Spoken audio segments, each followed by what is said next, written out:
A new term, another Supreme Court scandal. We're not even a month into the Supreme Court's new term, and yet another bombshell report has surfaced, this one focusing on the Trump administration's handling of allegations of sexual misconduct against Justice Brett Kavanaugh. This week, Democratic Senator Sheldon Whitehouse released a report accusing the administration of steering a flawed and incomplete investigation of the sexual assault allegations against Kavanaugh that came to light in 2018, before Kavanaugh's nomination to the Supreme Court was confirmed. The report, titled Unworthy of Reliance, details the Trump's White House efforts to thwart the FBI's probe into the Supreme Court pick. The sexual assault allegations themselves were first raised in 2018 by the law professor Christine Blasey Ford. She accused Kavanaugh of sexual misconduct in the 1980s. Later, two additional women also came forward with similar claims. This week's report found that the Trump White House exercised total control over the investigation, including preventing the FBI from following up on numerous leads and blocking interviews with key witnesses. The Trump administration also allegedly instructed the FBI not to use its tip line, instead forwarding tips that were intended for law enforcement directly to the White House. According to the report, quote, if anything, the White House may have used the tip line to steer FBI investigators away from derogatory or damaging information, end quote. Unsurprisingly, the FBI's sham investigation failed to uncover corroborating evidence, and the Senate confirmed Kavanaugh shortly thereafter. In other words, Americans were collectively hoodwinked to secure the nomination of an unelected ideological extremist who would go on to become part of a right-wing bloc of justices that has mounted an unprecedented assault on our democratic foundations, and specifically against the freedom and bodily autonomy of American women. This includes recent decisions that drastically weaken the authority of federal agencies tasked with protecting the public in critical areas, from environmental protection to consumer rights to health care to education. Kavanaugh also ruled to significantly expand presidential immunity, a widely condemned decision that effectively shields Trump from accountability for his role in the January 6th coup attempt. Many experts warn that this decision will one day be regarded as a pivotal moment that set the stage for another coup, one which Trump is currently laying the groundwork for. This latest report only adds to a series of ethics scandals that have rocked the Supreme Court in recent years, deepening its crisis of legitimacy as approval ratings continue to sink to historic lows. These include revelations that Justices Clarence Thomas and Samuel Alito failed to disclose lavish gifts from conservative billionaires. The court's conservative majority, meanwhile, has resisted calls to regulate itself. Justice Thomas, for example, ignored calls to recuse himself from cases related to the January 6th Capitol riot, despite reports that his wife was involved in efforts to overturn the 2020 election.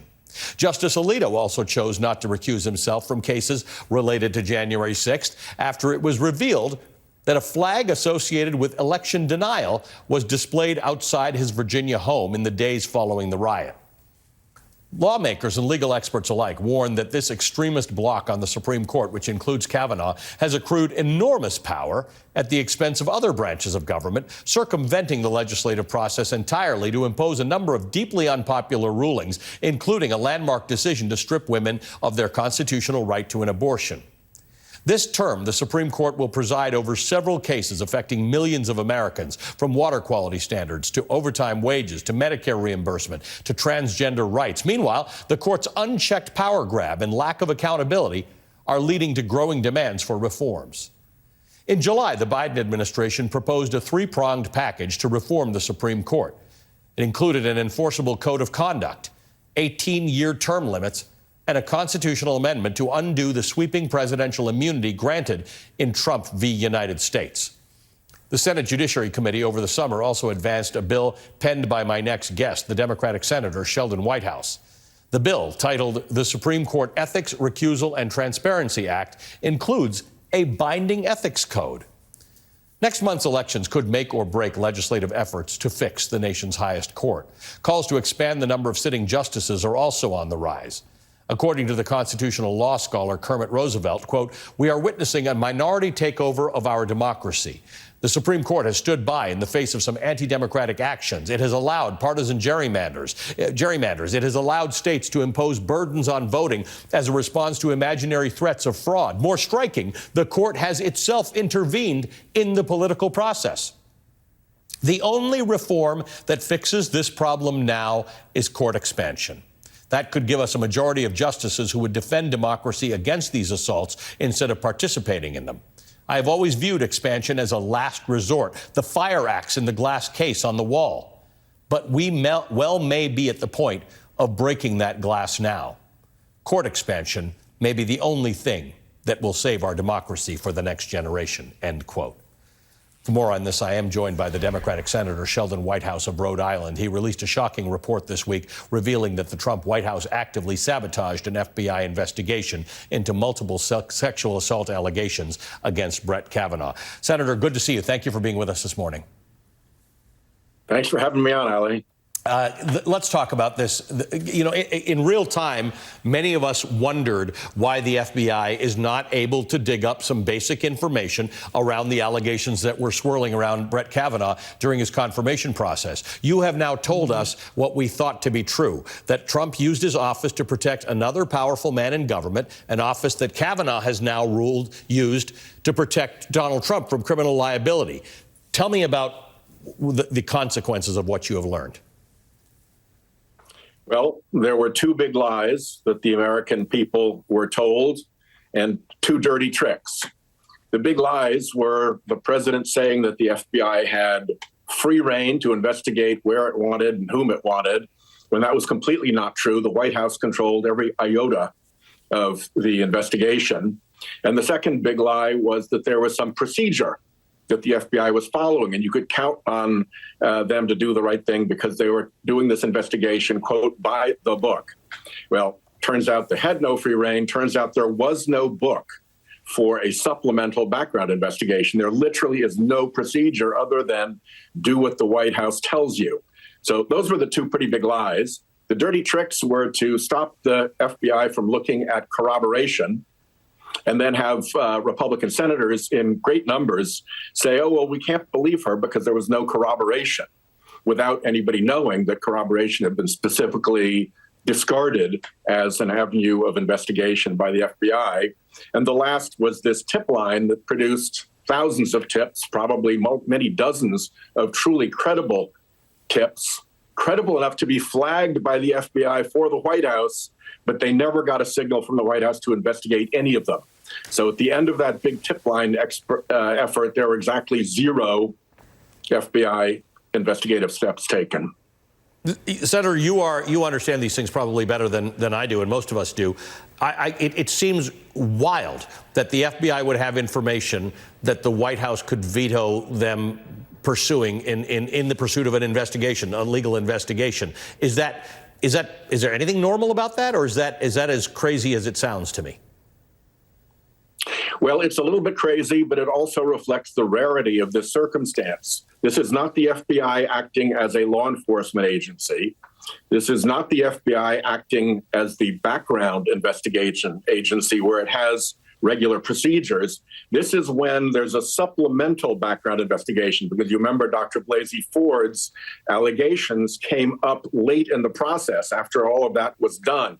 So this was done under the rules for a supplemental background investigation, which both the White House and the Department of Justice and the FBI declined to inform the American people. Meant there are no rules. The White House makes every decision, and their decision here was do exactly what we say and no more, no corroboration, no tip line investigation.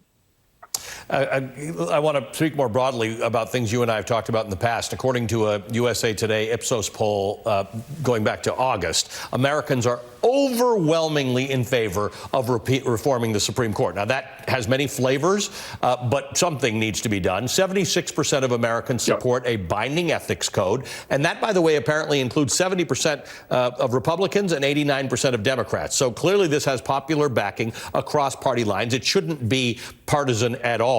So why are we not seeing some of these reforms, including a binding ethics code, happening already? I think because there's a linkage between some of the decisions that are coming out of these Federalist Society justices on the Supreme Court and the billionaire gifts program that is giving them lifestyles of the rich and famous. $100,000+ vacations, paying for kids that they take care of tuition, taking care of their mom and paying the rent.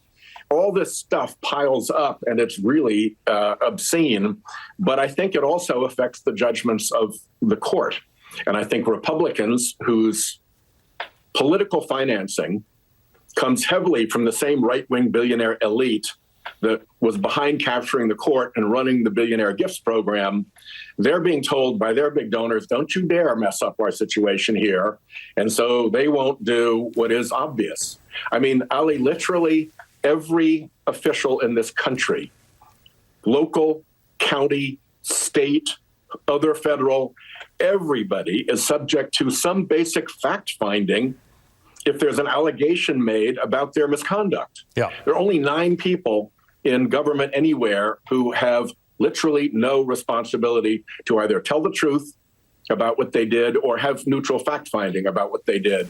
And that is the 9 justices of the Supreme Court. It just is an untenable situation. And just to be clear, no one is suggesting that accountability should be about their rulings, right? We are not trying to meddle with the independence of the judiciary as much as you may hate some of their rulings. We are talking about ethics, very simply, just ethics, things that would be unethical for you to do in the course of conducting your job. We're not talking about the ability to criticize Supreme Court rulings.